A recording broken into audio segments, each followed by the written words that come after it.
வணக்கம் நண்பர்களே. குரு பயிற்சி உங்க ராசிக்கு எந்த மாதிரி ஒரு பலனை கொடுக்கும்? 12 ராசி வழியாக இந்த குருவோட பயிற்சி காலம் எப்படி இருக்கு என்பதை சொல்லிக் கொண்டு வந்துட்டு இருக்கிறேன்.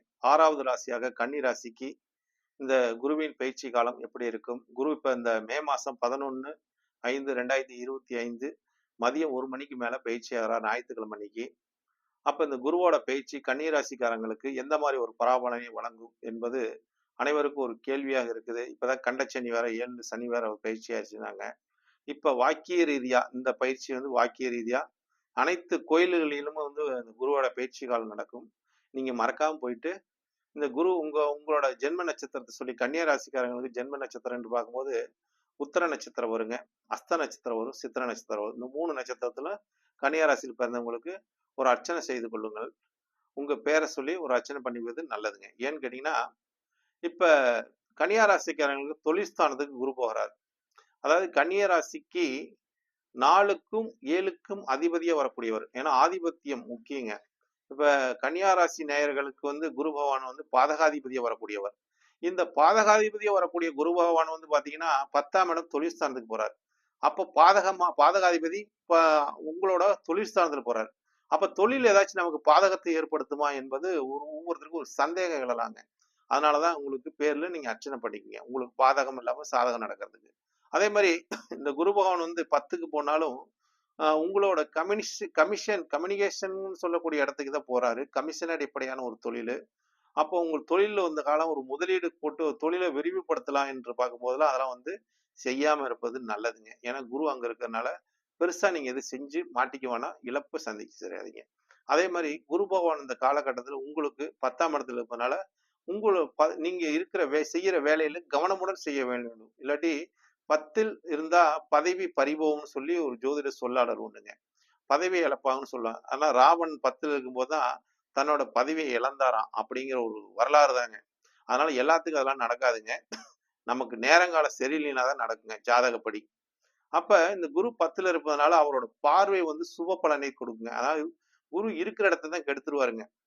எந்த இடத்துக்கு போறாரோ அந்த இடத்த அவரு எதுக்கு ஆசைப்பட மாட்டாருன்னு வச்சுக்கோங்க. அதனால நீங்களும் எதுக்கு ஆசைப்படாதீங்க. அப்ப குரு பகவானோட பார்வை பாருங்க, கன்னியா ராசிக்காரங்களுக்கு 10ல உட்கார்ந்த குரு பகவான் 5ஆம் பார்வையாக 2ஆம் இடம் தனஸ்தானத்தை பார்க்குறாரு. உங்களுக்கு குடும்பம் நல்லா இருக்குங்க, பொருளாதார நிலை நல்லா இருக்குங்க, உங்களுக்கு எப்பவுமே கையில பணப்புழக்காட்டம் இருந்து கொண்டே இருக்குங்க, நீங்க பேசக்கூடிய பேச்சு நல்லா இருக்குங்க. அப்ப இது எல்லாம் ஒழுங்கா இருக்குங்க. இது ஒழுங்கா இருந்தா ஒரு மனிதன் ஒழுங்கா இருக்கான்னு தான் அர்த்தங்க. அப்படி குருவோட பார்வை 2ஆம் இடத்துக்கு கிடைக்கிறதுனால பொருளாதார நிலையும் தனவரவும் மிக சிறப்பாக இருக்குங்க. அடுத்தது உங்களுக்கு 4ஆம் இடத்தை குரு பகவான் பார்க்குறாரு, 7ஆம் பார்வையை பார்க்குறாரு.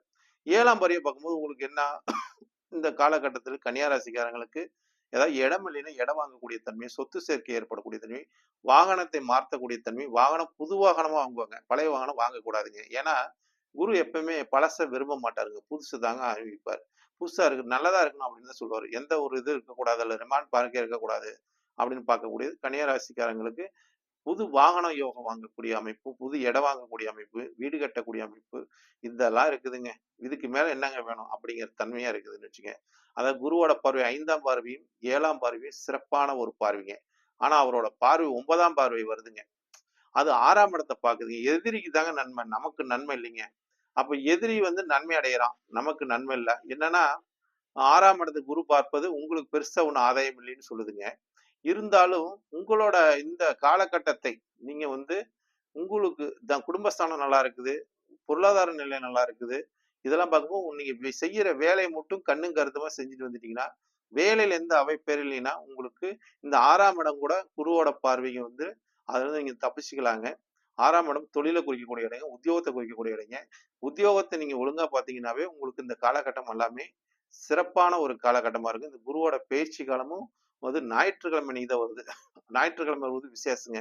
ஏன்னா சூரியனுக்கும் குருவுக்கும் நட்பு வேறங்க. அதனால நன்மையை வழங்குவாங்க. அதனால குருவோட இந்த பயிற்சி காலம் எல்லாத்துக்குமே ஒரு மாற்றத்தையும், அதே மாதிரி தொடர்பு நிலையில் இருக்கிறவங்களுக்கெல்லாம் ஒரு மாற்றத்தையும், இது அதாவது தொடர்பை வச்சு ஏமாத்திட்டு இருக்காங்கல்ல, அவங்களுக்கெல்லாம் ஒரு மாட்டக்கூடிய தன்மையெல்லாம் வந்துடும் வச்சுங்களேன். அதனால பொய் பேசுறவர்கள் தோப்பார்கள், உண்மை பேசுறவங்க ஜெயிப்பார்கள் என்ற ஒரு நிலைப்பாடு குரு பகவானோட சஞ்சார காலங்கள் இந்த 1 ஆண்டு காலங்களும் அப்படித்தான் இருக்க போகுதுங்க. அதனால முடிஞ்ச அளவுக்கு அனைவருமே உண்மையை பேசினாவே நன்மை அளிக்குங்க என்ற ஒரு கருத்தை முன்வைக்கிறேன். நன்றி, வணக்கம். வாழ்க வளமுடன். பரமத்தி வேலுவும் சந்திரன். உங்களுக்கு ஏதாச்சும் இதுல சந்தேகம், கருத்துக்கள் இருந்தா இந்த சேனல் வழியாக உங்களுக்கு கருத்தை பதிவிடுங்க நண்பர்களே. இதுக்கு உண்டான விளக்கத்தை எனக்கு நேரம் இருக்கும்போது நிச்சயமாக பதிவிடுகிறேன். வாழ்க வளமுடன், வாழ்க வளமுடன், வாழ்க வளமுடன்.